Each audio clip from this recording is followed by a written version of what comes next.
Hello viewers, আসসালামু আলাইকুম। আমরা নিয়ে আসলাম অ্যাপাচি আরটিআর ইয়েলো কালার।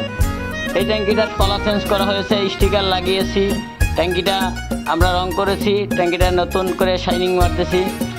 ট্যাঙ্কিগুলো আমরা গ্যারান্টি দিয়ে থাকি, আমরা ট্যাঙ্কিগুলো সর্বোচ্চ 5 বছর গ্যারান্টি দিয়ে থাকি। আপনারা এই ট্যাঙ্কিগুলো যদি রং করতে চান আমাদের সাথে যোগাযোগ করতে পারেন। ট্যাঙ্কিগুলো আপনারা যে যেখান থেকে দেখতেছেন, ট্যাঙ্কিগুলো কালার করতে যদি চান কুরিয়ার করে আমাদের কাছে পাঠাতে পারবেন। আমাদের যোগাযোগের ঠিকানা গাজীপুর শ্রীপুর মাওনা চৌরাস্তা পশিকার মোড়। আমাদের নাম্বার অবশ্যই স্ক্রিনে দেওয়া থাকবে। আপনারা যদি কেউ চান এরকমের কালার করতে তাহলে আমাদের সাথে যোগাযোগ করবেন। আর আপনারা আমাদের এই পেজটি যারা যারা দেখতেছেন তারা আমাদের পেজটিকে ফলো দিয়ে রাখবেন। অবশ্যই নতুন নতুন ভিডিও আসবে, আপনারা সবাই আমাদের ভিডিওগুলো দেখতে পারবেন। সবাই ভালো থাকবেন, সুস্থ থাকবেন। আল্লাহ হাফেজ।